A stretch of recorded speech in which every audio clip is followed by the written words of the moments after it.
Actually, I got a couple of friends of African persuasion, and I gotta get rid of them, man. I gotta admit to you. I'm finding I'm spending too much money on clothes hanging out with them.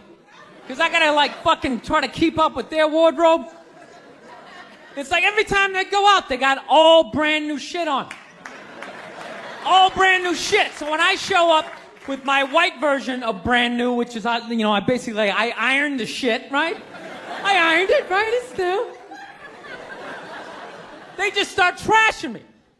I can't keep up with them, man. They got like fucking 58 pairs of sneakers. Ever notice that shit? Like every color fucking Timberland? And I don't give a shit what fucked up color their shirt is. They got a pair of shoes to match it and a hat. It's like a rule or something. They're the worst. Even when you wear some new shit, there's like some sort of rule that you gotta like space out the amount of time within which like that you wear it. Because God forbid you wear the same shirt within a 10-day period, one of them's gonna notice. All of a sudden just look at you funny like, this motherfucker's got the same shit he had on last Tuesday. And then the whole car's like, oh shit! Then everybody just starts making fun of your fucking clothes. First they do the math, like what was that, 5 days ago? 5 days? This motherfucker got 5 shirts! He got 5 shirts! And they start breaking it down. Yo, his first shirt be saying Monday, next shirt be saying Tuesday. Yo, on the weekend, he ain't be wearing no shirts.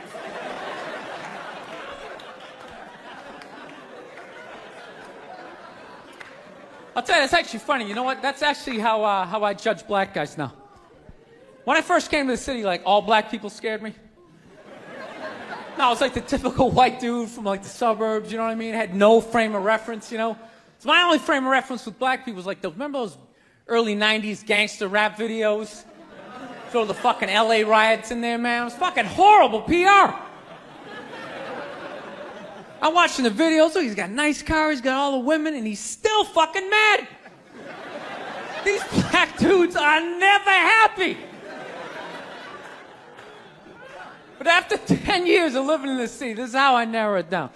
Whether a black dude scares me or not. Black dudes with dirty sneakers scare the fucking shit out of me. No. I figured out in my head, because I know from hanging out with them, that's the last shit that they're gonna let go. The immediate shit that they have on. So I think, you know, if his sneakers are fucked up, that means his life is fucked up. Every time he leaves his building, the whole neighborhood, oh, shit! Everyone starts making fun of him. He's on the train in a bad mood. I kind of have this howdy-doody, kind of mug-me kind of face. I'm not saying something's gonna happen, I'm just saying, I'm paying attention. So I've been seeing this girl recently, this black girl, right? She lives up in Harlem, you know, gone out like 3-4 times, you know. First time we hung out in like the Village area in New York, you know, which is sort of like a racially mixed area. So shit was cool, you know what I mean? Second time we hung out was more like Midtown, you know. Then the third time, she called me at like 3:30 in the morning, and she wanted me to come up to her apartment, right? So it's 3:30 in the morning, she lives in Harlem, I look how I look, so it's a fucking situation.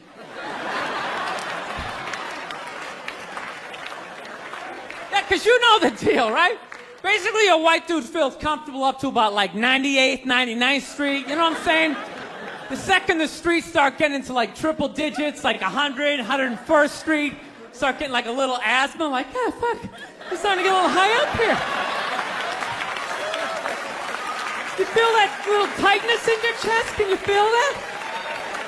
106th Street, you're like leaning on shit, like, dude, where'd all the cabs go? How come there's no taxis up here? Dude, what's a bodega? I don't know what that is. Let's get the fuck out of here. So I'm praying to God she's gonna tell me to take the subway, get off at like 105th Street, 103rd, you know, which is like the first stop in Harlem where I can still look over my shoulder and see like all the white people like disappearing over the horizon, you know? But she goes, no, man, you want to get on the Uptown 2-3 train, you want to get off at 125th Street. I'm like, God, fuck, 125th Street. Jesus Christ, that's like right in the middle of everything. I'm going to be surrounded on all four sides. I can't fucking do this.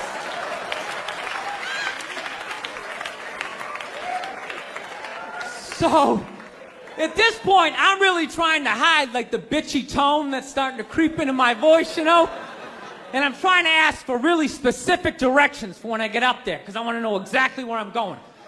So she starts naming the streets I have to go down, and every other street up there is named after like a black leader, you know? She's like, make a left on Adam Clayton, take a right on Frederick Douglass. I'm like, ah, fuck, Adam Clayton. Yo, dude, go on the internet, look up Adam Clayton. Did he kill a bunch of white people during the slave revolt?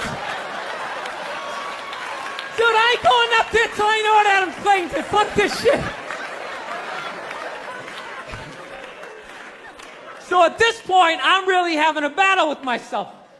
Because I'm thinking I can't do this, right? I'm like, I can't do this, but my dick's going, no, come on, man, we can do this, all right? Just relax. Pull yourself together and get on the goddamn train, right? So as always, I listen to my dick. Oh yeah, I get on the train. By the time I get up there, it's like 5 or 4 in the morning, right? I'm staying on like Malcolm X and like Danny Glover or some shit, right? I don't even know where the hell I'm at. But I see the street I want to go up. I want to go up St. Nick. I can literally see her apartment building. But there's like 5 or 6 black dudes standing right on the corner, right where I want to walk by. So I'm like, fuck! Felt like I was on like some reality show at that point, like some sort of like white guy survivor. It was ridiculous. So I'm thinking I gotta walk right by these guys, right? You know what's funny? I think that they were actually more surprised to see me than I was scared, you know? And I was really, really scared, you know, but I'm also really, really white, you know? Like shockingly Caucasian. You know what I mean? Like if you're not ready for me, I can like surprise you. No, especially if you live up there. You've probably seen a white person for hours, possibly days. So when I show up, it's almost like magical, like a leprechaun came out of nowhere, you know? Felt like I should have like a little pot of gold, like a rainbow behind me. Top of the morning to you, latte. Kind of dance my way past them.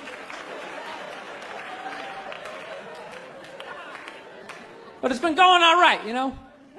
Once I get in her apartment, I'm fine, you know? I relax, sit down, you know, watch a hip-hop countdown. Pretend like I know the groups, you know what I mean? It's just getting there that's a fucking pain in the ass. But, you know, I don't get mad at it, because I figure, you know, black dudes got to go through the same shit, though, right? When you go out to the suburbs, go fuck a white girl, right? Just that same awful feeling of just leaving your people behind, you know, just less and less of you as you're fucking driving out there. Probably start off lean and you're all fucking cool. 20 minutes in, you're driving like 10 and 2, the radio's up. Like, dude, I don't like this shit. I don't like this shit at all. There's too much grass, I don't see any rims. This is fucked up. None of the windows are tinted. I can clearly see white people in every car. This is fucked up. Listen, you guys were awesome. Thank you so much for coming out. No, I took mushrooms back in February for the first time ever. You know?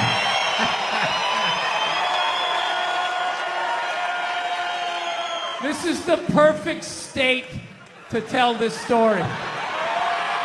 You guys should literally have mushrooms on your fucking license plate. All right, so here's the deal. I never fucked with anything like that. I was always a booze guy. All right,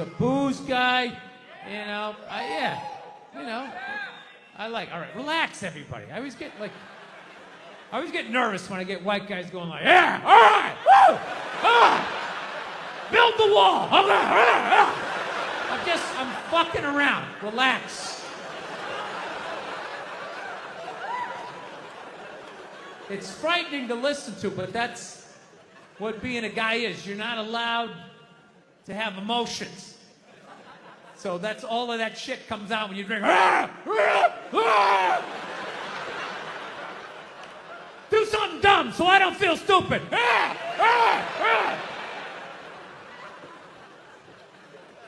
So, yeah, I was always like a booze guy, so like I never fucked with like psychedelics or whatever. So I think, you know, it was just one of those deals. I was out in the desert, man, and I was like, all right, I got somebody watching my kids, everything's fine. I'm in my 50s. If I gotta do it now or I'm never gonna do it, right? So this person, who may or may not have been my opening act tonight, goes, all right, man.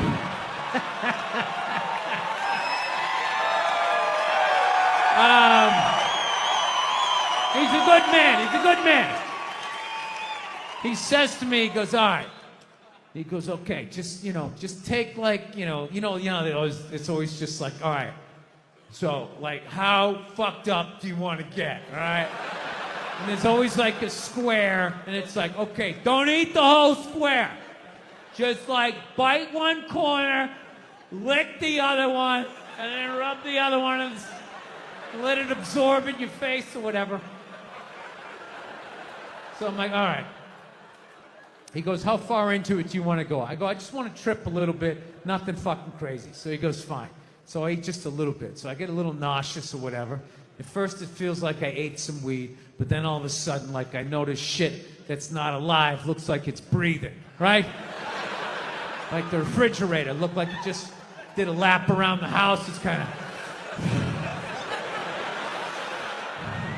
Nothing threatening, you know? It's just like, you know, it needed it, you know? TV started getting bigger. It's looking like it's gonna fall on me, all right? And I was doing fine. I was fine. I was like, I know that TV's not getting bigger. And if it is, I don't give a shit. Go ahead. Spill that pixelation all over me. I don't give a fuck. I know I'm tripping. I'm having fun. I'm giggling. I'm laughing at shit. I'm putting things together, right? And everything is fucking great. And all of a sudden, about an hour in, all of a sudden, this profound sense of loneliness and not feeling loved just washed over me. Yeah, and I was just like, I fucking knew it. I don't know what it is. I don't know what the fuck is going on. But I think white women started it.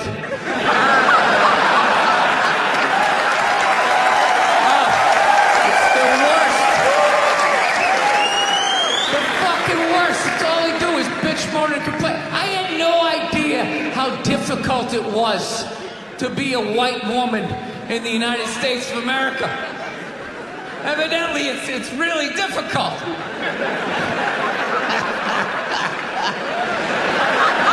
Yeah, they're always bitching. Do you have any idea what it's like to be me?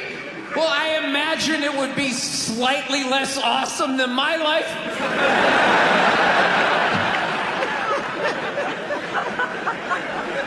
What happened to you today, sweetheart? Huh? Did they not chill your rosé? You know? Was the trolley not running down at the mall? What happened? No, it's unreal. I'm really fucking annoyed how white women have the fucking balls to throw my white privilege in my face. You know? Sort of separate themselves from these white males with their white male privilege. It's like, bitch, you're sitting in the jacuzzi with me. The fuck are you talking about? Yeah, quit your fucking whining. You know what? You're full of shit. You are.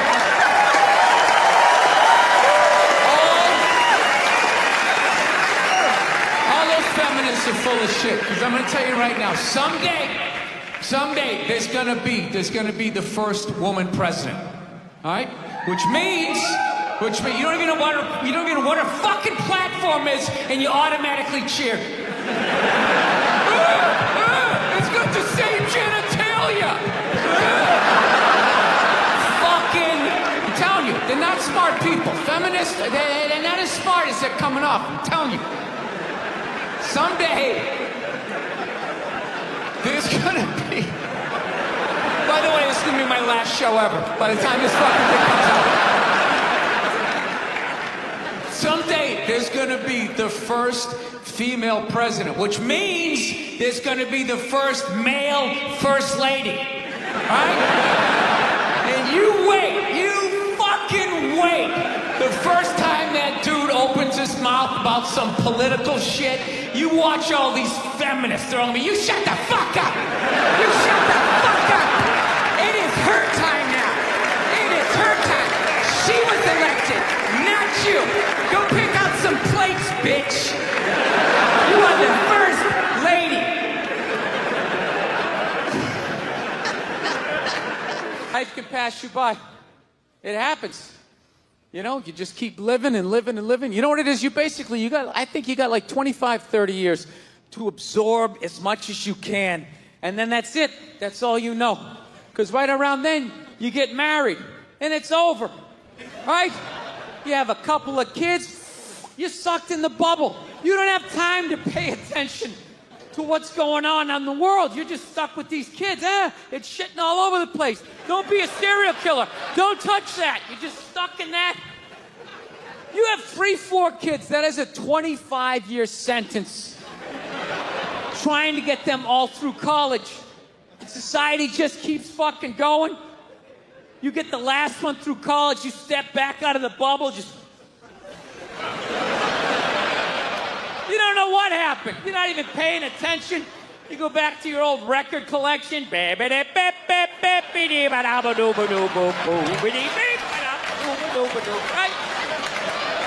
Someone sticks a mic in your face, you're gonna get in trouble. Yeah. It's one of the sad things about life. You get old and it passes you by. I feel it passing me by. I'm 46 years old. I don't even have kids, but I can't keep up anymore. Like, I had a college gig coming up, and I was like, man, I gotta figure out what these kids are into, man. I was 24 when a senior was born. I gotta figure out what these dudes are into. So I guess they were into like DJ music or some shit. So I'm like, all right, I'll watch some of this. You know? So I have like a reference or two. I don't want to be that old comic coming to the gig being like, what's up with this Monica Lewinsky? Is this crazy? I mean, this Y2K. I mean, is my stylist gonna work? I don't know. So I put this shit on. Dude, I lasted 90 seconds. 90 seconds. I was open-minded. All right, put it on. 90 seconds later, I'm like this old man. This isn't music. Now, when I was a kid, you dressed like a woman and you sung about the devil. Now that was music.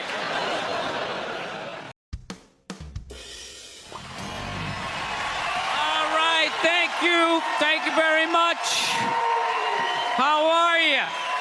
Please be seated. Good evening. Thank you. Welcome. Welcome to this lovely theater here in downtown Montreal. It's unbelievable. Can't understand you. Female voice does not travel well. I don't know what it is. Up close or in a whisper can make your dick hard, but beyond 10 feet, it just sounds like a couple of birds fighting over a French fry or something, you know?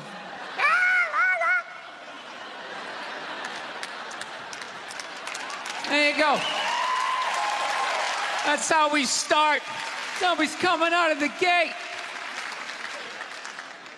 I'm sick of Obama's wife. Yeah. Just running her. This isn't some Democrat, Republican shit. This is just in general. Just running her yap. It's just like, shut up. You know? You weren't elected. You know, your husband isn't running a lemonade stand. He's running the country.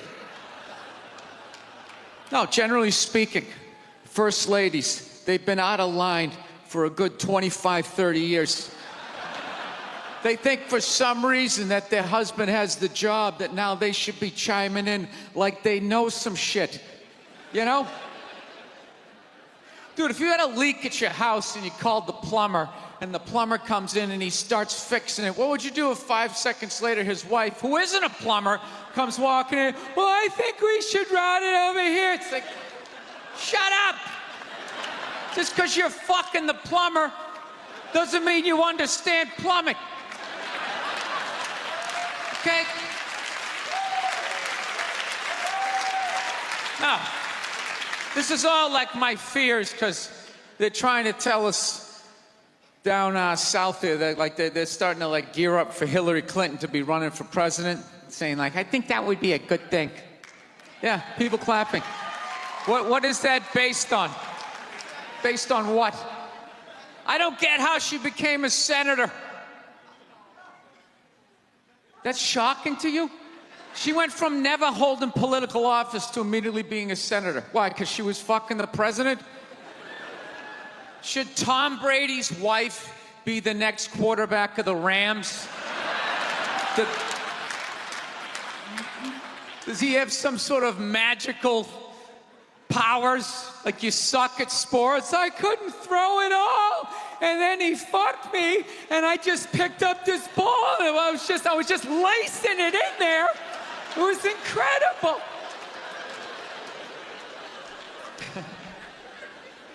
Dude, it all started with Nancy Reagan. That's where it first went off the rails, you know? She came out with her little bird body, you know, just their big head. Just came walking out, say no to drugs, and people off your heroin, say no to that. She just walked back. Hillary had her stupid health care plan.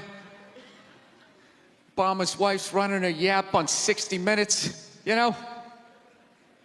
I gotta give it up to the Bushes. They had their women in line. They did.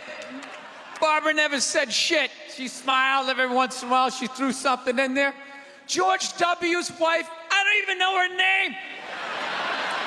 Stu was in office for 8 years. I don't even know her fucking name. What's it, like Beth or Paige or something like that? He had her on lockdown. Going out there tonight, I'm giving a speech. And when I say something and they laugh, you're gonna nod. You're gonna smile, and you're gonna nod that head.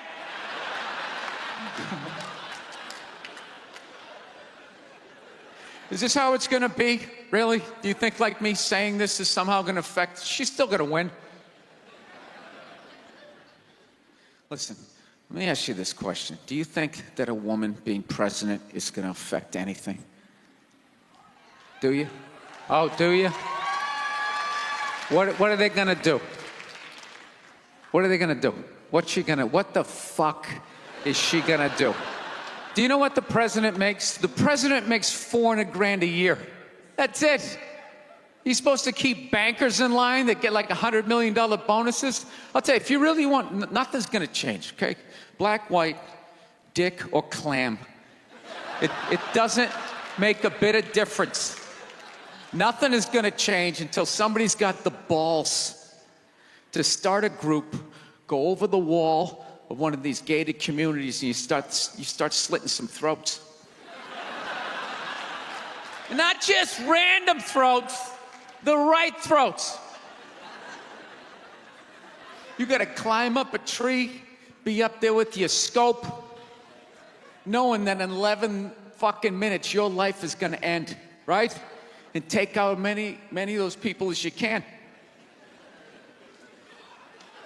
Yeah. Other than that, it's just gonna be a pair of tits saying the same shit to you. I'm staying in a hotel, everybody.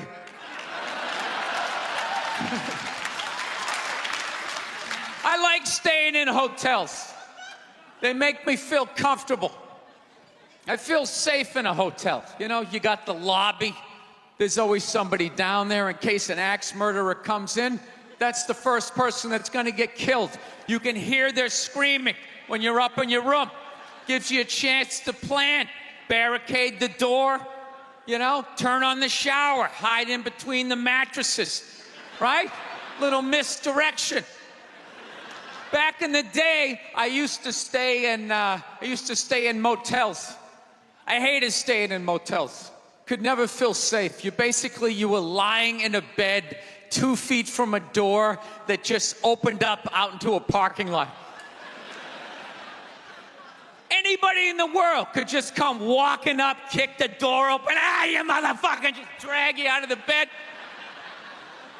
And you're just lying in that bed, so not ready to have a fight to the death. Sitting there half naked, like nodding off. Meanwhile, there's some guy on the other side of the door with a chainsaw, like. You're lying there like, it's kind of early to be trimming the hedges. But when that dude comes through that door, you lie to yourself as a man that if something like that happened, dude, I'd just jump up, grab a lamp, let's fucking do this. You know what the reality is? Most people, the best you could do is maybe make a weird noise. Just be like, and that would be it. That would be it. That dude just come in. The last thing you'd see is just ceiling carpet, ceiling carpet, ceiling carpet, ceiling carpet, ceiling carpet. Looking upside down back at your own body, right? I will say this. What I do enjoy about this theater is nobody has told me it's haunted. Anytime you go into a theater, they always give you the history. It was built 1948. It was a tribute to Rocket Richard. Everybody chipped in, blah, blah, blah, blah, blah, blah. And we have a ghost. His name is Michael. I immediately lose all respect for anybody over the age of 8 that still believes in ghosts. It's like, really? You still believe in specters and goblins? What is the end game of being a ghost? I don't get it. You can go anywhere you want to go in the world. You're just going to stay in a basement for the rest of your life? Just waiting for once every 6 months somebody comes down to check the boiler and you get to be like, why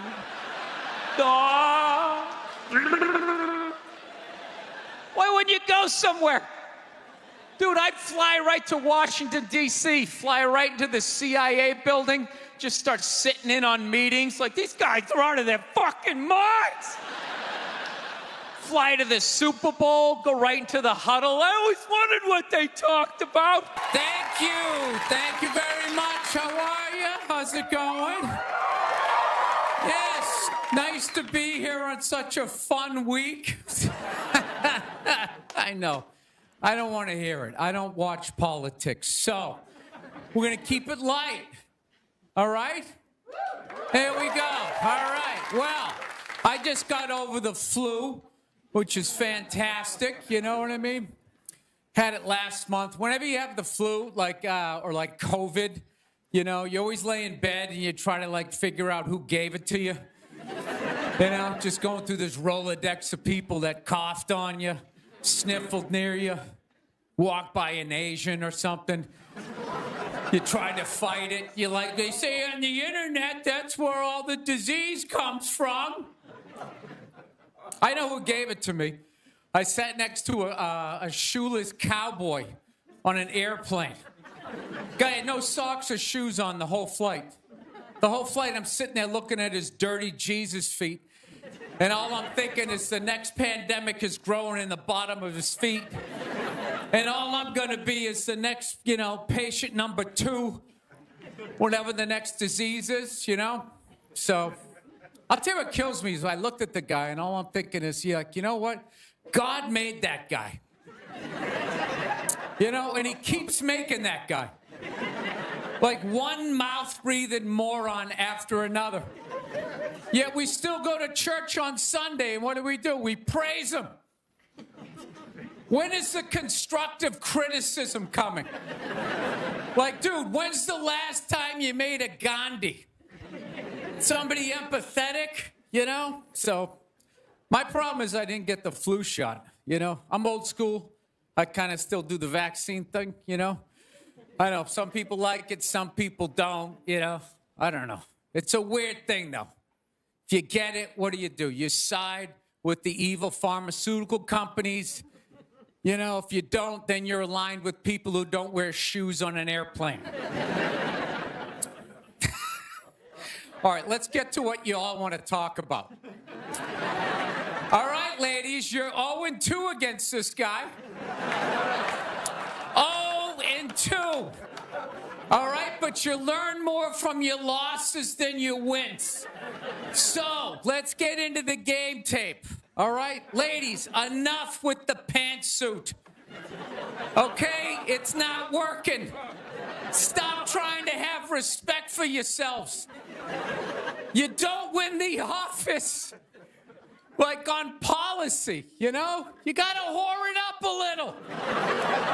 I'm not saying go full Hooters, but find the happy medium between Applebee's and your dad didn't stick around.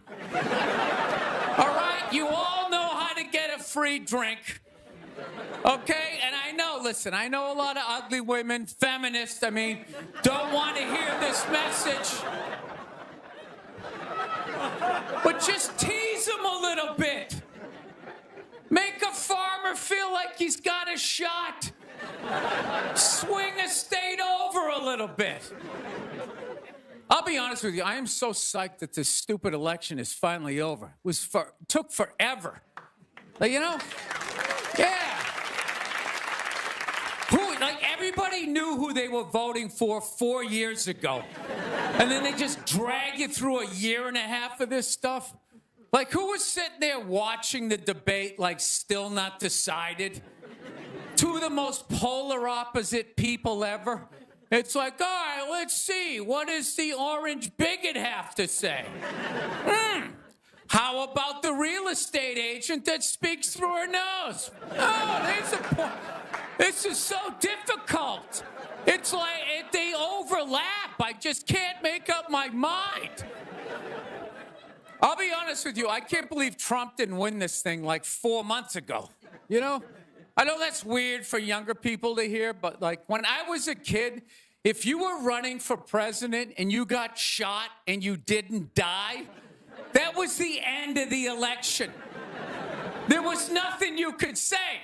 Right? Everybody would just be like, this guy's the man. He is the king. I don't know. I'll be honest with you. I think the number one reason, like, Trump survived is all those herky-jerky movements that he does. You just can't, like, nail the guy down. I gotta be honest, the guy is a lunatic. He literally got shot and immediately jumped back up and started yelling in the direction the bullets were coming from, unarmed. That's not a sane human being. I would have been on the ground crying in the fetal position, like, all right, give me the truck. I don't want this job anymore. Just tell her she won. Tell her she won. But Trump's got all those weird, coming out. I think the guy couldn't get, like, a beat on him, you know? And, like, right as he pulled the trigger, like, Trump was just like, and Sleepy Joe! And the bullet went by his head.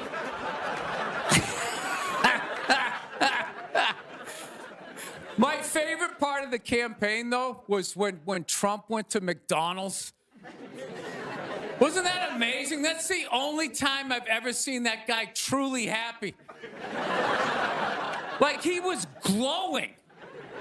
When he got behind the counter, it was like he was behind stage at like Springsteen or something. He's like, oh my God, this is like where they make the French fries. And he was sticking a couple of extra in one. He goes, hey, whoever gets this one's gonna be excited. It's like, oh my God, was that empathy? Of the people, Donald? It's like when the Grinch came down the hill, bringing the toys back, and his heart got a little bigger. All right, we'll end on something nice here. I fell asleep the other night. You ever fall asleep like watching TV? You like leave it on, you know, and you wake up at 3 in the morning, and whatever you're watching makes you feel like you're still dreaming.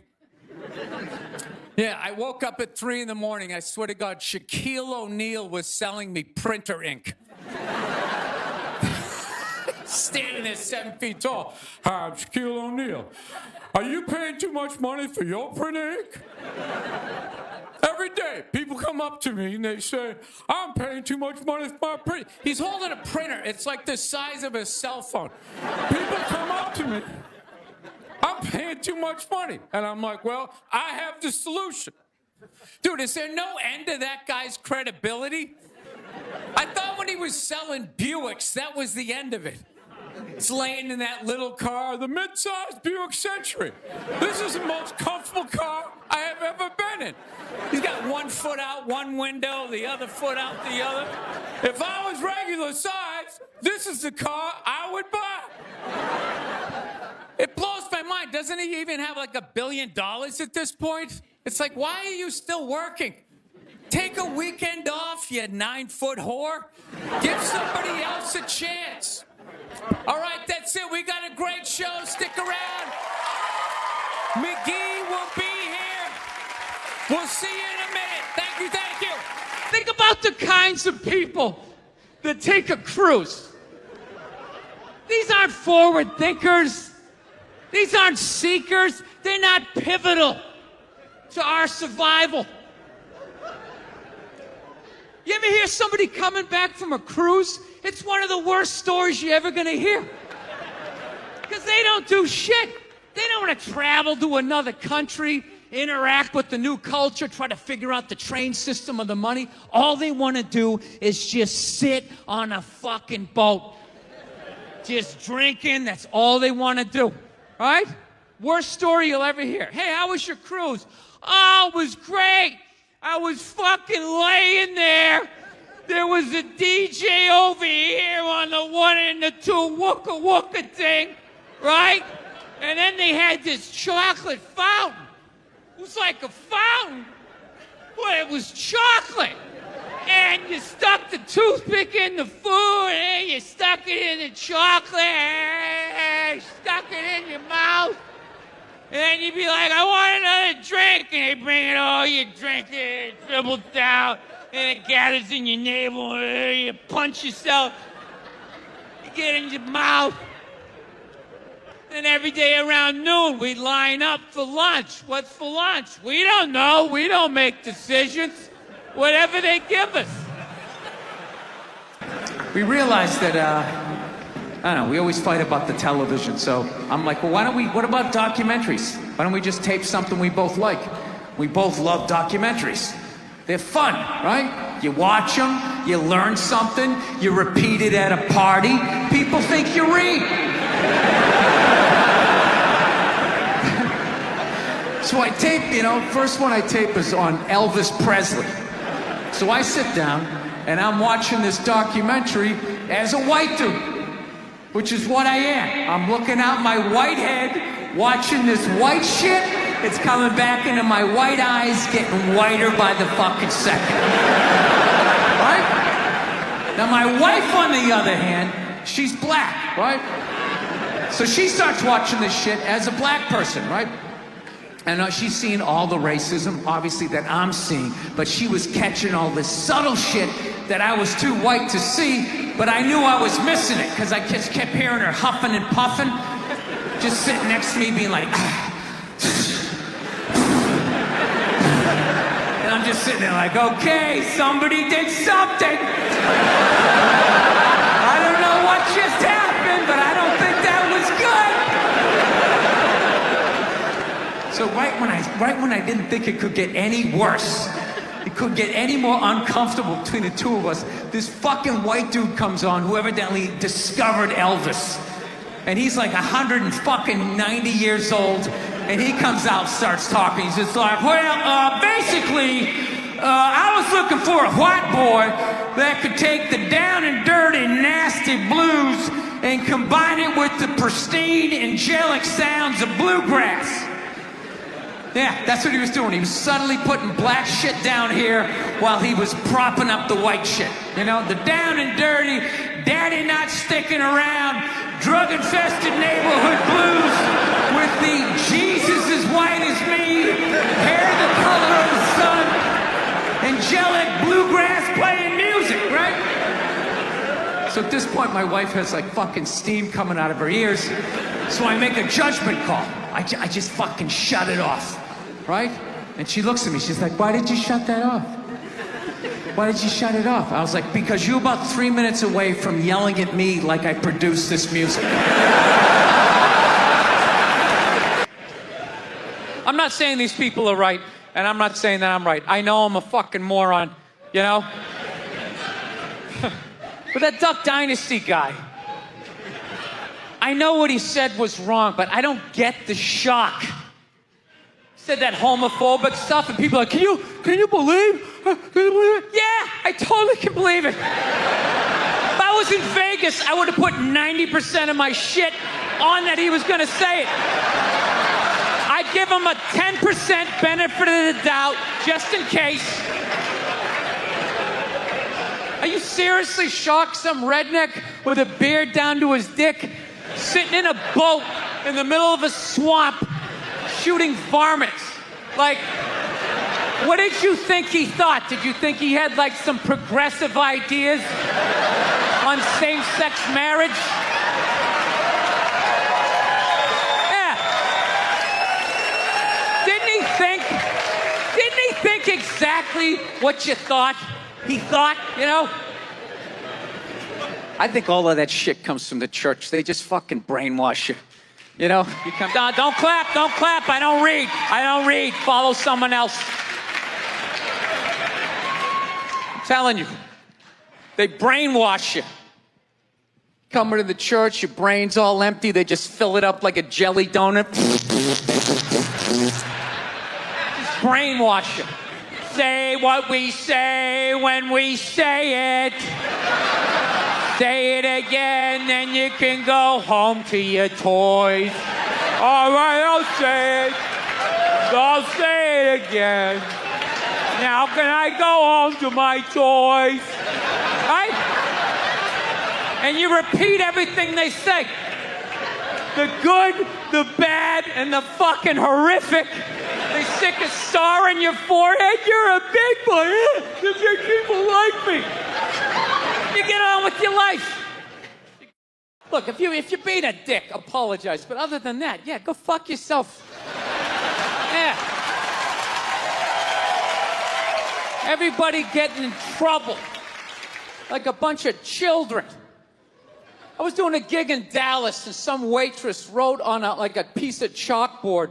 She goes, we like our beer the way we like our violence. Domestic. All right? Yeah, I gotta tell you something. That's a great fucking joke. There is zero fat on that. You need every word of that joke. You take one word out, it doesn't work. It's a perfect joke. So whatever, nobody gives a shit. One person comes in, they don't like it. They ask the manager to take it down. He's just like, hey, you know, that's our sense of humor here. You know, have a beer, go fuck yourself. That's what we're doing. So she takes a picture of it, she puts it up on Facebook, and all of a sudden people start complaining, and they fired the manager and the waitress because of that. Yeah. Like, I don't understand. Like, what do they think's gonna happen if somebody reads that joke? Like, you're some guy who would never hit a woman, you know? Would never hit a woman. You can't hit women. You can't. You honestly cannot. You ever see how they fall? They fall like toddlers, you know? It's like they never fell in their life. They never put their hands out. It's horrific to watch. You can't hit them, right? So what are you telling me? You're telling me someone who never hit a woman is gonna come walking in, read that joke, you know, just be like, wait a minute.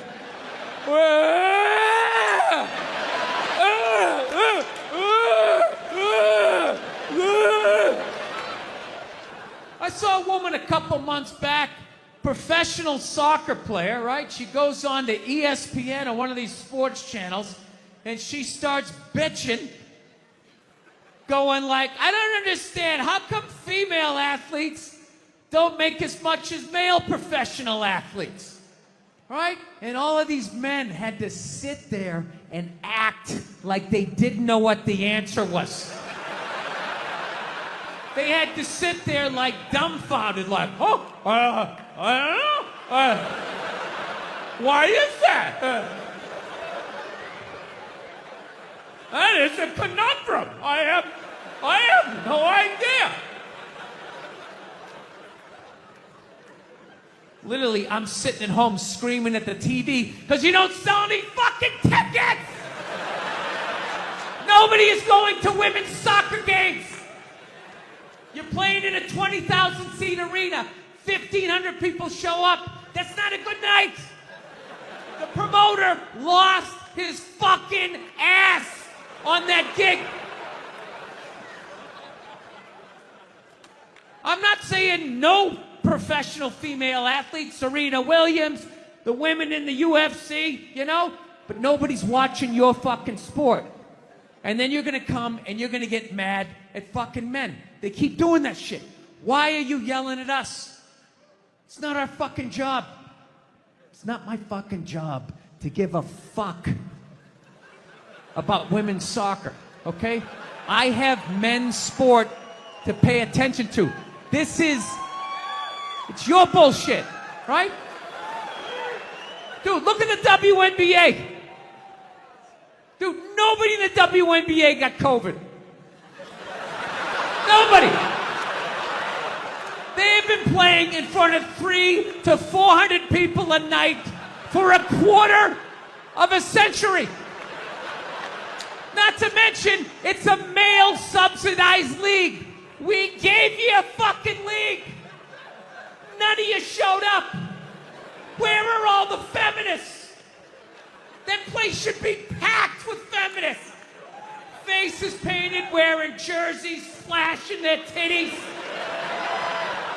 Going fucking nuts like the guys do in the upper deck with their big beard titties. Am I on the Jumbotron? Am I doing it?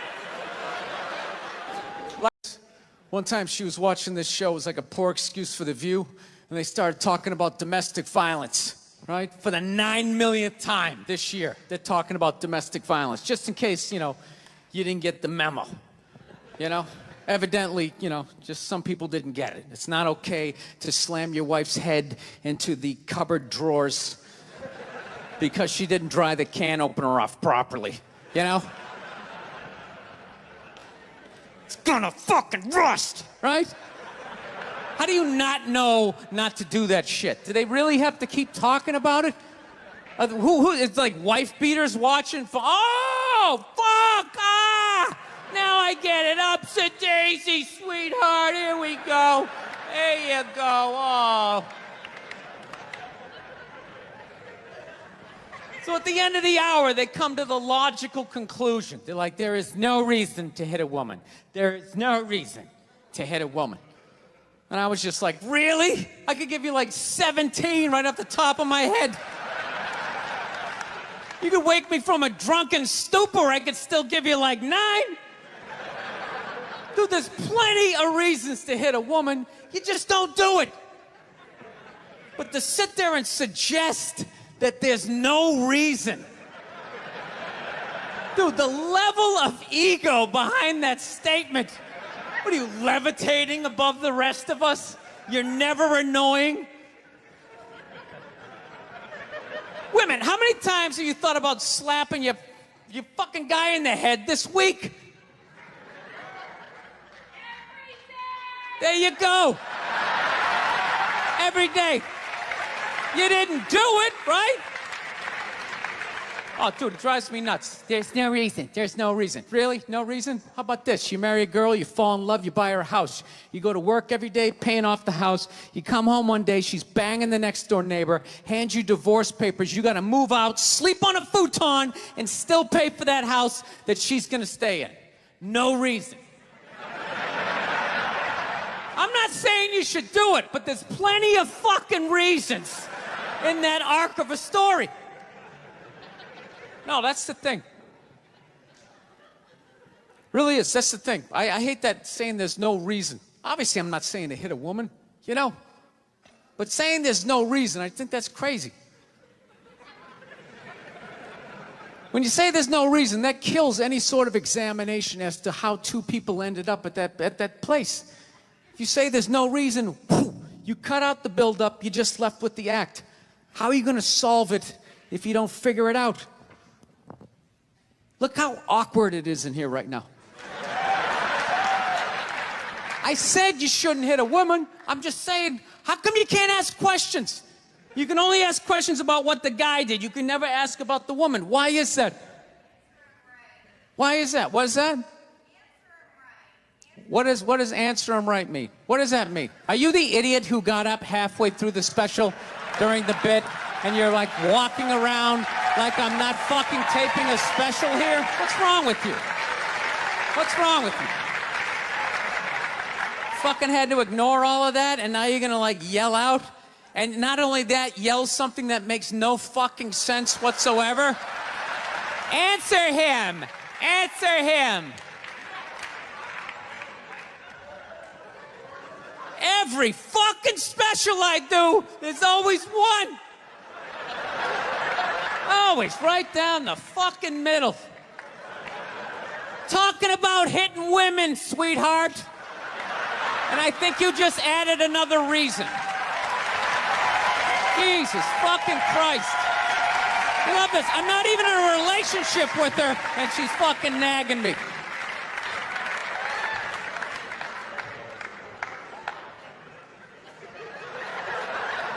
Fucking unbelievable.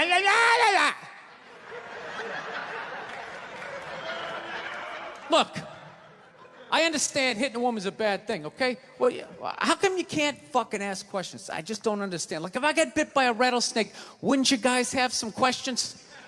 Right? How did it happen? Did you not see it? Were you fucking with it?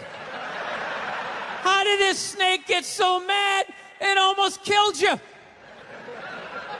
Firemen put out a fire. They don't just drive away afterwards. They sift through the debris.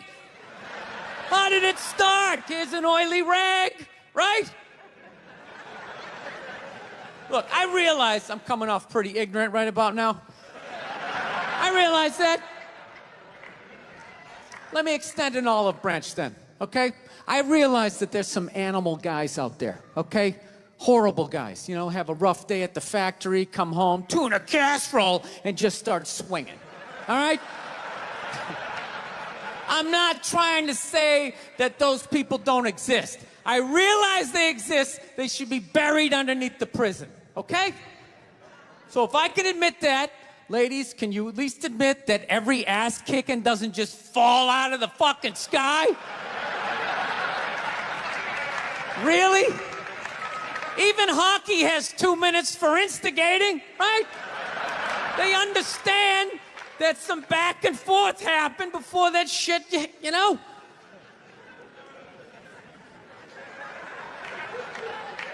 You know what it is? It's every case is handled like that Rihanna one, where they just say, the guy's a piece of shit, fuck this guy, blah, blah, blah, send him to jail, and then they never ask anything about that. You know, I'm not saying he should have done it, but I'm just saying. I'm just saying, dude, in your heart of hearts, what do you think was going down before that happened? You think she was just sitting there going, oh my God, Baskin Robbins, you want to get some ice cream? And he fucking,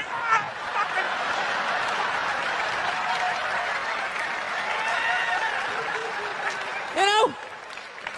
Or do you think maybe they were having some epic end of the relationship fight and some crazy shit was being said? Maybe she was screaming in his ear some crazy female shit like, go fuck all your friends, I don't give a fuck! Maybe that's why I sell more albums than you, motherfucker! Right? To be fair, she could have just been sitting there going, I need a tissue. Do you keep those in the glove box? Oh my God, I'll bring my own! I'll bring my own!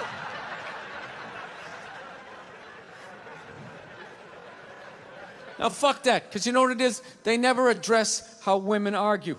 which I think is a core of a lot of that shit. You know? And I gotta tell you something, man. Like, I never knew how women argued. But after 20 years of losing every significant battle in a relationship, I finally figured out how they argued. I'm gonna tell you something. I'm starting to turn this franchise around. I have begun a winning tradition. This is how they argue, as far as I can tell. All right? If they're right, they argue the point. And they stay on point and make sure you stay on point until you're down on your knees, apologizing, begging for forgiveness. All right? No problem with that. Totally respect it. But here's the thing. If they're wrong, they go rogue. They go off-road. They start thinking of shit you're sensitive about. Maybe you don't get along with your dad. And in their head, they just start concocting this evil statement. Totally designed, this desperate Hail Mary attempt to make you so fucking mad, you just call him a cunt. That's what it is. And cunt trumps all the bullshit they did to start the argument. Now it's not about that. Well, that's no reason to call me a cunt. And then that's it. You're in this room now, right? And they won't hook up with you for a couple of days. Who cares? Who cares? You rub one out. Rub one out like a man. It's the champagne of victory.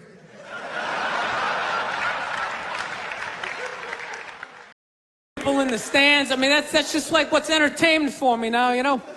I like that Jimmy the Greek moment that happens in sports, you know? Like once every 4 or 5 years, you know that? Like some 50, 55-year-old white dude tries to explain why black people are kicking the shit out of white people in practically every major sport, you know? And it always goes down the same way, right? There's always like 3 white dudes, and the one white dude in the middle, he's always like the guy with like the theory. You know, he's always like, you know, it seems these African-American athletes, they seem to have this quick twitch muscle fiber. You know, there's slow twitch, and there's this quick twitch. And the second the dude says that, like the other 2 white dudes start like sliding out of frame, like, okay, this guy's getting fired, and I'm not gonna be part of this highlight. Nice knowing you, Ned. Keep that seat warm, right? And the dude in the middle, he's just like hell-bent on getting fired. You know, he starts like bringing up slavery. And evidently they were breeding the strongest man with the strongest woman and that quick twitch. And literally 20 minutes later, that dude's on TV. He's like fired, right? He's crying. His family's standing there. He's got like a box of shit from his desk with like an Emmy sticking out. He's like, I don't know what I said. I was just talking about the quick twitch and the slow twitch. And I wasn't just trying to make a point. No, I love that. I love seeing people mess up their careers like that. It's just funny to me. Plus, I gotta admit, as a white dude, on some level, I have to believe in that theory, because it's like, are white dudes that bad at basketball? I can't even watch the NBA anymore, man. It's like every highlight, the white dude's like that, the black dude has like his nuts in his face. Fucking I'm just sitting at home like, for the love of God, tackle the guy. Jesus Christ, get out of the way. Do you ever get tired of those 2 nuts flying over your head? You know you're gonna be on SportsCenter. Just get out of the way. Dude, I'm telling you, there's gotta be something to that theory. I saw this show one time on Runaway Slaves. It was one of the most amazing programs I've ever seen in my life. Dude, when you ran away as a slave, you just didn't run to the end of the driveway and be like, fuck that job. Just start walking down the street. Dude, you had to like run through whole states. There's dogs chasing you, you're hurdling shit, you're swimming. Those were the first fucking triathletes. And there was nobody helping them out. There was no dude on the side of the road like, come on, man, 2 more states, you're in Ohio. Suck it up, you're looking good, looking good. Yeah, dude, you were on your own. Is it any wonder? 250, 300 years of that shit, and then I'm gonna D you up in gym class? It ain't happening. I come from hundreds of years of alcoholics. I got like half a liver, you know what I mean? It's just...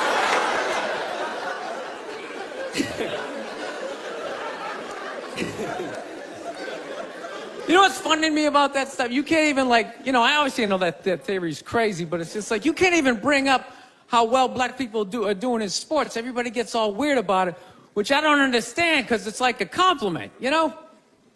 Like, feel how weird it is right now. You know, I just brought that shit up. I'm saying something good, right?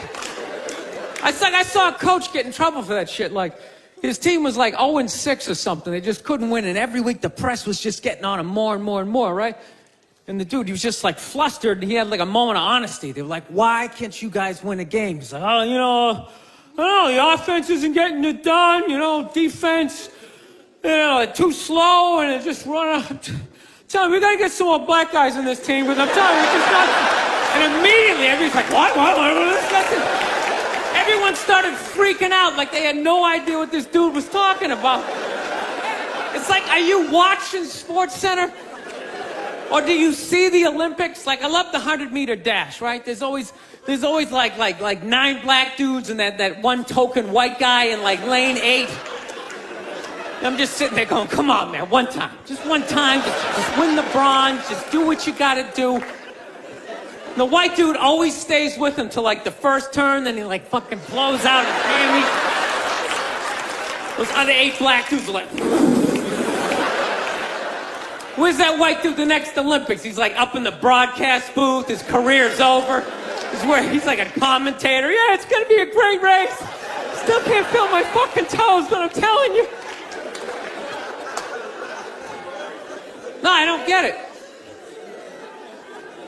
It's like a compliment. We're saying you're fast. That's a good thing, right? People start all freaking out. Oh, you're acting like that's all we can do. You're saying we can't be scientists. No, we're not. All we're saying is if there was a race to the microscopes, you fuckers would win. We're just saying that you're fast. You get there first. Your lab coat would be flapping in the wind. I'd get there like 3 minutes later, all cramped up. Are you looking at bacteria? No, you go first. You just go first. Jesus Christ. That was a Volvo. The guy ran by a Volvo in street shoes. I've never seen that before in my life. No, I get into those arguments all the time. All the time. Friends of mine will be like, well, how come anytime a black athlete does something, they say it's an athletic move? Anytime a white athlete does it, they say it's an intelligent move. And it's like, well, fair enough, man. It just depends on what you're doing. You know what I mean? It's like, you know, if you read a defense, white or black, that's an intelligent move, right? But if you take off from the foul line, jump over 9 other dudes and throw the shit down, those other 9 guys aren't standing there like, fuck, why didn't I think of that shit? Here I am dribbling around, guys. I think that's some superhero shit. She had like a cape flapping in the wind with a big S on your chest.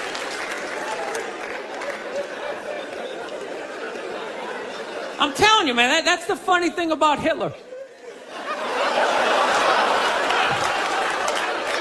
Just let me finish. Let me work my way through this idea. No, that's my favorite sports clip is that Jesse Owens shit. I just love it because their whole angle was fucked up. He made Hitler leave in like the 3rd quarter, right? He's putting down his number 1 finger, just fucking walking out of the stadium. Jesus Christ. Their whole thing was like, we are going to create a superior race. It's like, dude, I think we accidentally already did that. Now we send a select group of people to the gym every day for a couple 100 years. It's paying dividends. They're fucking dunking on us every day. Dude, how quiet was that limo ride home with Hitler? You know what I'm saying? You know he was talking crazy shit when they were on the way there. They were all amped up. We are going to dominate, Sieg Heil, just going off. That whole ride home, they're just sitting there all quiet. You're sitting next to an even angrier than usual Adolf Hitler, trying to make some sort of small talk, like, hey, it is one nice day, isn't it? You know, nice food. I gotta be honest with you, too. People were too hard on that Clippers guy, man. I'm telling you. For an 80-year-old white guy, that wasn't that bad.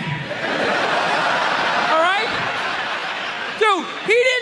the N-word once. That's unbelievable for an 80-year-old white guy. The N-word should have been carpet bombed through that whole tape. He never said it once. And if you go back and listen to that tape, I'm telling you, go back and listen to it. Other than Instagram, he's pretty fucking liberal. He's like, you can hang out with them, you can have sex with them, just don't promote it on Instagram. It was the weirdest, most compartmentalized, like, racism I ever heard in my life. Something about Instagram, I didn't get it. Other than that, he was wide open. You can make a snowman with them, go to a water park, rub your bellies together. Just don't promote it on Instagram. Hey, what about Facebook? I don't give a fuck about Facebook. Keep it off of Instagram.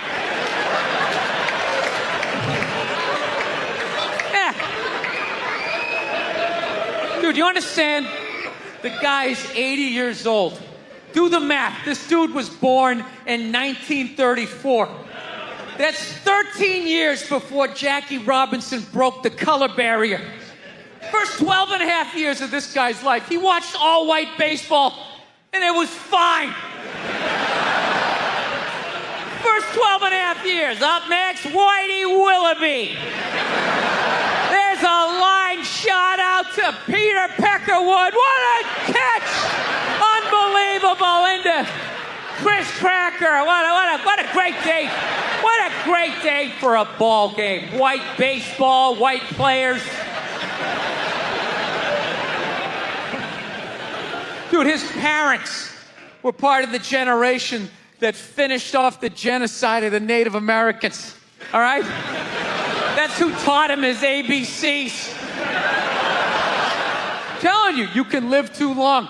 You can live too long. I'm telling you, you wear out your welcome.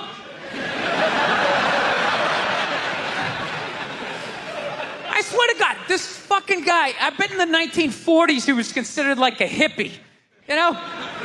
Just walking around, hey, you can hang out with them, you can have sex with them, man, you know? His dad's getting all pissed off. Let me tell you something, see? You stay with your own. Hey, you stay with your own.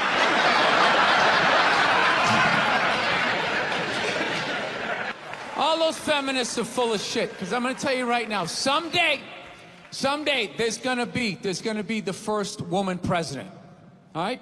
Which means you don't even know what her fucking platform is, and you automatically cheered.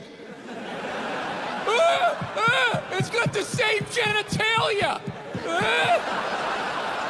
Fucking, I'm telling you, they're not smart people. Feminists, they're not as smart as they're coming off. I'm telling you. Someday, there's gonna be. By the way, this is gonna be my last show ever. By the time this fucking thing comes out. Someday, there's gonna be the first female president, which means there's gonna be the first male first lady, all right? And you wait, you fucking wait. The first time that dude opens his mouth about some political shit, you watch all these feminists throwing me, you shut the fuck up! You shut the fuck up! It is her time now. It is her time. She was elected, not you. Go pick out some plates, bitch. You are the first lady.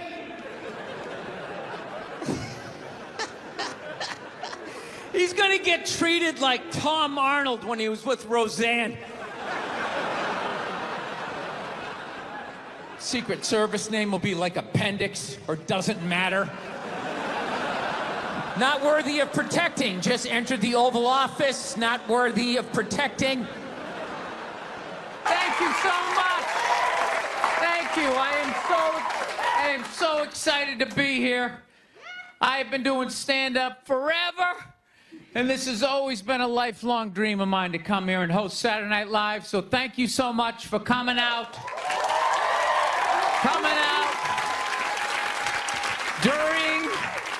During these difficult times, you guys all look like surgeons with your masks on. Makes me feel comfortable that you're wearing masks. I like people who wear masks. That's good. You're listening to the eggheads, the people we all cheated off of in high school, right? Keep listening to them. And then if you don't wear a mask, that doesn't bug me either, right? Take out your grandparents, you know? Take out your weak cousin with the asthma. I don't care. It's your decision. There's too many people. It's a dream come true. If you're that dumb and you want to kill your own family members, by all means do it. Stops you from reproducing. It's literally a dream come true. And speaking of dreams come true, did you see Rick Moranis got sucker punched on the Upper West Side? New York is back, baby! New York is back! Yes! We lost our edge there for a minute. City started looking like a giant Bed Bath & Beyond, and then bam! Oh, Ricky took one in the chops. It had to happen. That's what happens when you stick an M&M store in Times Square. All right? The universe has to balance itself. Get the peep shows back in Times Square. Old people can walk safely 40 blocks away. I don't know. I'll probably get canceled for doing that joke, you know? How stupid is that cancel thing? They're literally running out of people to cancel. They're going after dead people now. They're trying to cancel John Wayne. It's like, yeah, dude, God did that 40 years ago.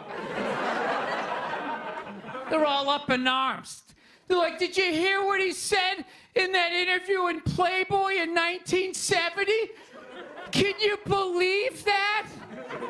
It's like, yeah. He was born in 1907. That's what these people sounded like. You never talked to your grandparents and brought up the wrong subject, and all of a sudden it went off the rails. Like, oh, grandma. Just keep making the cookies. Yeah, you don't bring up race or religion with your grandparents. You keep it simple. Anyway, I don't know. I guess my grandparents are older. I don't know. Plowing ahead. Plowing ahead. Let's talk white women here, shall we? Let's talk white women. White women, you're amazing your accomplishments over the last few years. I got to tell you, the way white women somehow hijacked the woke movement, generals around the world should be analyzing this. Just to refresh your memory, the woke movement was supposed to be about people of color not getting opportunities, the at-bats that they deserved, finally making that happen. And it was about that for about 8 seconds. And then somehow, white women swung their Gucci-booted feet over the fence of oppression and stuck themselves at the front of the line. I don't know how they did it. I've never heard so much complaining in my life from white women. My life is so hard with my SUV and my heated seats. You have no idea what it's like to be me. Trashing white guys, the nerve. Where's the camera? The nerve of you white women. Listen, I don't want to speak ill of my bitches here, okay? I don't, but let's go back in history here, okay? You guys stood by us toxic white males through centuries of our crimes against humanity. You rolled around in the blood money, and occasionally when you wanted to sneak off and hook up with the black dude, if you got caught, you said it wasn't consensual. Yeah, that's what you did. That's what you did. So why don't you shut up, sit down next to me, and take your talking to?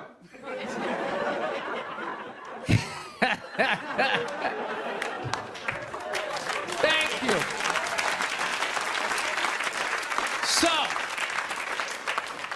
haven't been in New York for about a year. You know, I was here last year. I was shooting a movie. Had a great time with Judd Apatow, Pete Davidson, and all the guys. Yeah, had a great time. And I hadn't been here in like 13 years, and I immediately noticed how extra crowded the city was. And I was getting all claustrophobic. I'm like, what's going on? How much of people not using safe sex and making all these babies, you know? So I finally walked up to this old New York door guy, and I was just like, dude, what's going on? What's with all these people here? And he was just like, oh, no, don't worry. He goes, it's June. He goes, it's Pride Month. And I'm like, what's that? You know, I'm 52. I never heard of it, right? They didn't have that when I was a kid. He goes, oh, it's Gay Pride Month. And I was just like, oh. Dude, you know when you're just like stuck in the Matrix and you just can't, everything's just pressed up, you can't see anything, and then somebody gives you that little nugget of information that just pulls it back? It's like, why is it so crowded? It's Gay Pride Month. Ah, tank tops. 0% body fat. 2 guys kissing. Rainbow flags. Ah! I didn't know that. That's what I learned. The month of June is Gay Pride Month. That's a little long, don't you think? For a group of people that were never enslaved. How did they get all of June? Dude, black people were actually enslaved. They get February. They get 28 days of overcast weather. Sun goes down at 4 in the afternoon. Everybody's shivering. Nobody wants to go on the parade. Look, yeah. How about you hook them up with July? These are equator people. Give them the sun for 31 days. There's gay black people. They could celebrate from June 1st, June 31st, 61 days of celebrating. All right, that's all my time. We got a great show for you guys, everybody. Jack White is here. It's gonna be amazing. Please stick around. We'll be right back. South, man, I had a real weird experience last time I came down here. I was in Nashville, right? Sort of an awkward social situation, right? I'm sitting at this bar. There's this white dude sitting like 2 stools away. I don't know him. He doesn't know me. And that Terrell Owens story was in like sports news. So I try to make conversation. I'm like, man, look at this guy. This guy just signed a $40 million contract. He's already bitching, man. How much money do you need to make? And the dude looks at me. He's like, you know what I say? And then he looked over his shoulder, which I now know is the telltale sign that the N-word is coming, and it's coming hard. Oh yeah, it's not going to be pronounced with the A, it's going to be with the R, and he hit the R, he like stuck the landing. It was like a dismount, Klan members high-fiving in the background, like doing the wave. Just out of nowhere. So now, immediately, I'm looking over my shoulder like, dude, what the hell are you doing? You know what I mean? I'm waiting for like this hail of black fists to come raining down on top of me. I hate when people do stuff like that. That dude made me part of like a potential ass kicking that I had nothing to do with. You don't do shit like that. He just had that word, hot potato, just threw it in my lap. Like, trying to pass it down to the next white dude. I hate when people do that, man. You know, it's like, dude, feel me out first. Ask some questions. Do you like to fish? Have you ever fucked your sister, right? I start rattling off answers, then you go old school. You give me a pamphlet, you tell me about your militia. Don't just dive into it. That dude was one of the angriest people I ever met. I should have known that word was coming, because he was just watching Terrell, right? And anytime I would bring up, look at man, that guy's talking trash, he would just like flip out. He won't shut up! You know, those people get like so mad they're not even looking at you. Their eyes are up. You just shut up and play the game. You know what's funny? I don't even like Terrell, but now I love the guy. Because every time I see him talking trash, I know this idiot in Nashville is just losing his mind, like kicking over his kitchen TV. Shut the fuck up!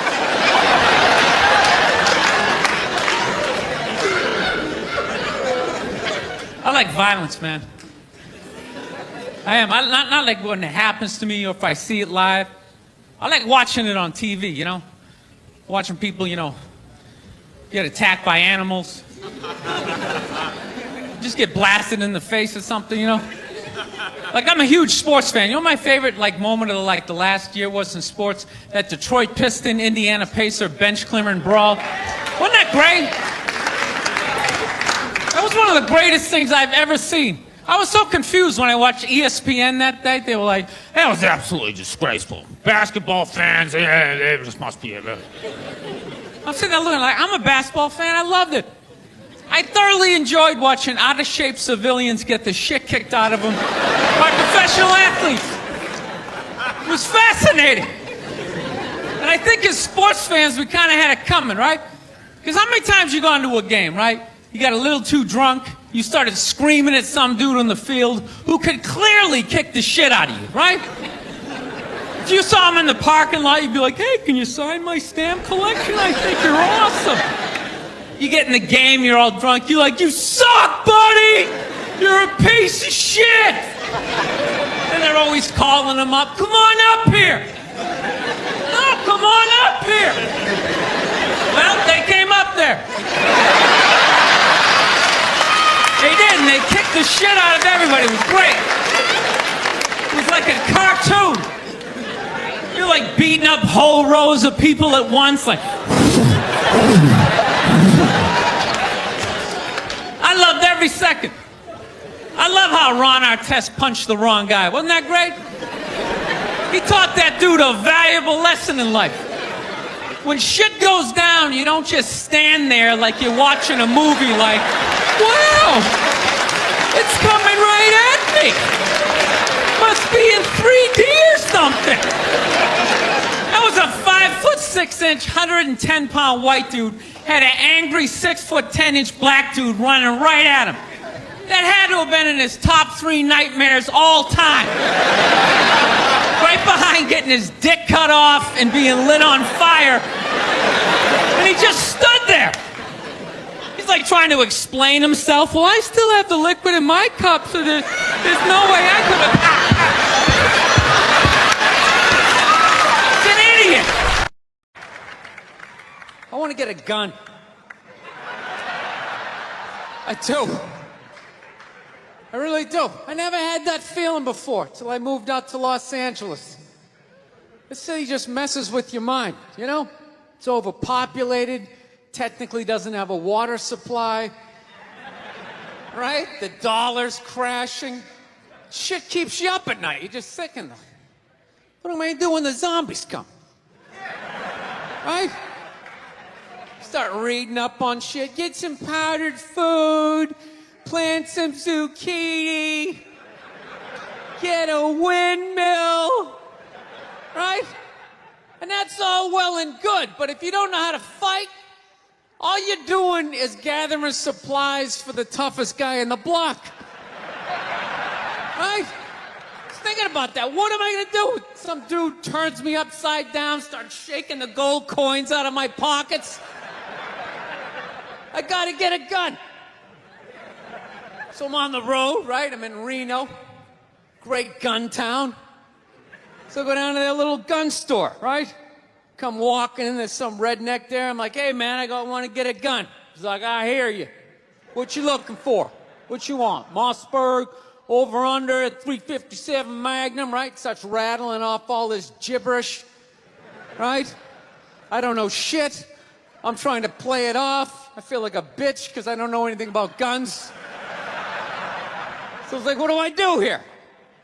Hell, I'm going to go with honesty. I go, look, dude, I don't know anything about guns. They terrify me, but I'm worried about the zombies. All right?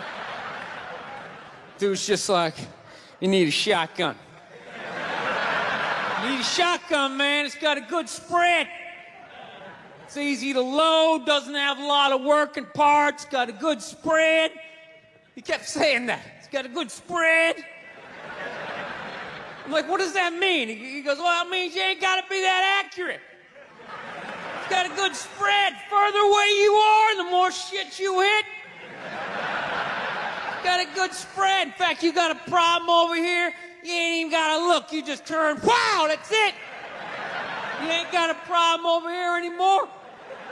Anything that was even remotely a problem ain't there anymore. Trust me.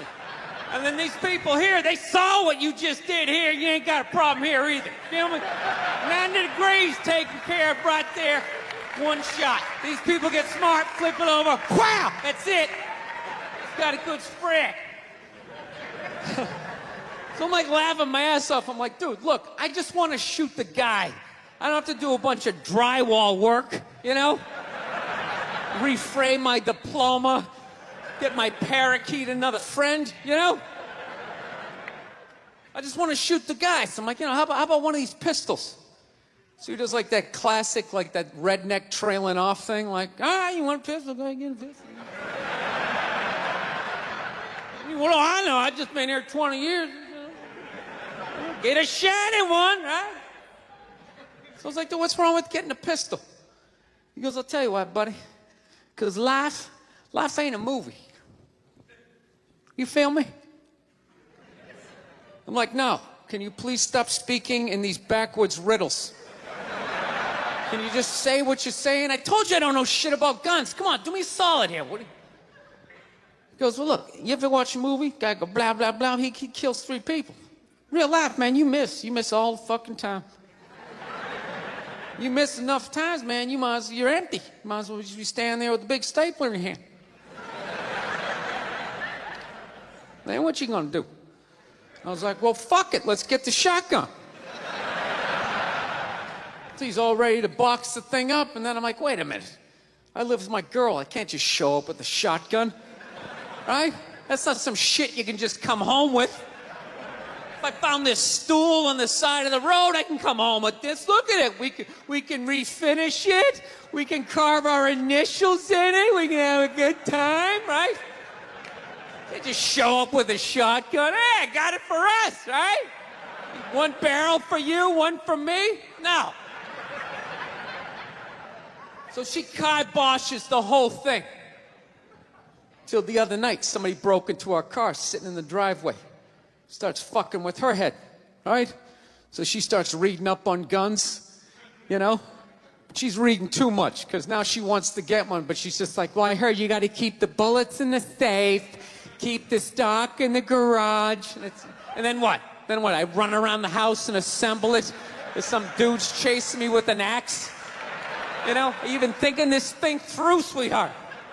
Running around. Where's the scope? It's in the living room. He's in the living room.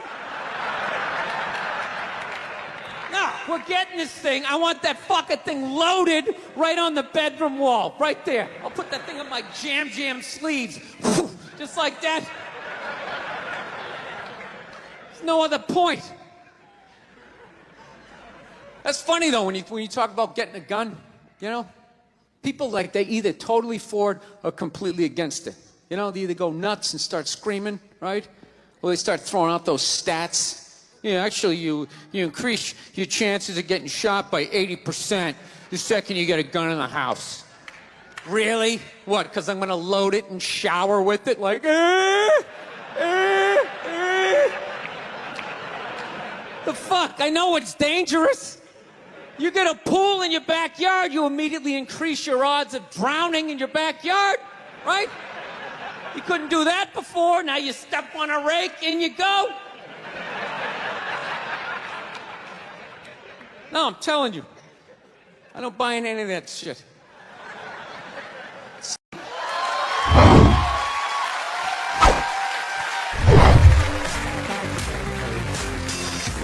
All right, thank you. Thank you very much.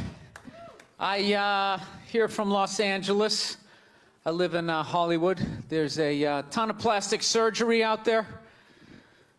You know, a lot of people getting like facelifts. I don't know if you guys have those up here. You know, those awful ones where people Start to look like, you know, a little Filipino, you know? You got a little Filipino, 52-year-old white guy. Yeah, that's all. Why would you get a facelift? Can't you look at other facelifts and realize they haven't worked all the bugs out yet? People, if you're thinking about getting a facelift, just do yourself a favor. Just wait it out. Let them practice on other people's faces. You know, didn't we learn anything with hair plugs? Hair plugs don't look half bad now. Saw this commercial the other night. The guy's like, oh, God, I wish I did this 10 years ago. It's like, no, you don't. 10 years ago, when they were stapling ant legs to the top of people's heads, everybody's eyes watering, trying not to look at your hairline. You wish you got hair plugs 10 years ago? Do you wish you got polio 60 years ago? Are you even listening to what you're saying historically? I'm telling you, the facelift, you can't do it, man. Why can't you just be your age? There's nothing wrong with being 50 and looking 50. Like, what would you rather be, 50 and look 50, or be 50 and look like a 28-year-old lizard? That's basically your options, right? I'll tell you what the problem is, you know, is that the facelift is actually a white problem. You know? I've never seen a black guy with a facelift, ever. Other than, like, the Jacksons, but they're all out of their minds, right? But I've never seen a black dude with a facelift, ever. You know why so many Caucasians get facelifts? You know why? Because we don't know anything about lotion. See that? That should have been a bigger laugh, but there's too many white people here. I'll help you out. You can put lotion in other places other than your dick. All right? If you ever wondered why your dick looks brand new, but your face, you're starting to look like an aging pirate. Because you need to increase the circumference of the lotion distribution. No, I'm not judging you. I didn't put lotion on my face the first 33 years of my life. Never put it on. The one night I was hanging out with this black girl, right? And a couple times during the night, she took it out, put it on her elbows, problem areas. I thought she had like a rash or something. Like, what do you got, like poison ivy? She goes, no, you get like a little ashy. I went, ashy? She goes, dry skin. I went, oh. I guess that kind of offended her. It's like, oh. She's like, well, white people get ashy too. I was like, yeah, you know, I don't think we do. I've been alive for 33 years. No one has ever said, hey, Bill, you're looking a little ashy. I never even heard that word until you said it. She's like, you're an idiot. Stick out your arm. So I stick out my arm. She just goes, there's like pastry flakes flying off. Track marks. She's like, you see that? That's ashy. I was out. All right. Thought I just got itchy in the winter. See, that's why you got to hang out with everybody. Right there. Oh, there's too much. Seriously. There's too much information in the world. And every group of people misses just a little bit. Like, white people totally missed the lotion seminar. I don't know where we were on that one. We missed that shit the way black people missed the whole register your weapons summit, right? Just never got, really? You're gonna groan that? I'm the only guy who's seen 17 rappers get busted for that shit? Every time I see it, it just blows my mind. It's like, what, do you just want to make an album over the phone? Why would you do that? Is that like the new auto-tune? No, it breaks my heart. Every time I see it, I just think, God, if he just had one white friend. One white friend in his entourage. The dude would have been standing there all dried out, itching like, dude, is that thing registered? Dude, get Are you serious? That's like 3 to 5 mandatory. Get that the fuck out of there.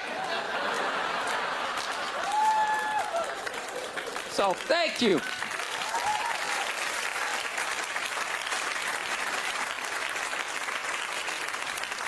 So, Schwarzenegger just got busted down on the States, yeah? That poor bastard, huh? Jesus Christ, another great man. Another great man brought down by another gold-digging whore. No? You don't think so? You don't think that was a great man? Really? 3 decades of awesome movies? Bangs one made and now you don't like him? Tell you something, that's a great man. He is. First of all, I get why he did it. Why wouldn't he think he could get away with it? Look at his life. Look how he talks. That guy should be unloading trucks in Transylvania. That should have been the height of his success. But because he's a great man, he had the balls to move to America and became famous for lifting weights. I lift weights, no one gives a shit. He stands there, people can't get enough of it. That should have been the height of his success. He says, fuck that, I'm gonna be an actor, despite the fact no one can understand me. Becomes one of the biggest actors of all time. That should have been his height. He says, fuck that, I'm marrying a Kennedy. Bam! He does it. Cherry on top, he becomes governor of a state he can't even pronounce. Why wouldn't this guy think he could bang his maid in his own goddamn bed and not get away with it? This guy has been in the zone for 4 decades. Give me the rock, I'm feeling it. I had a hit movie with the midget. This is a layup. I don't even need a condom. You guys are great. Thank you very much. Thank you. Oh.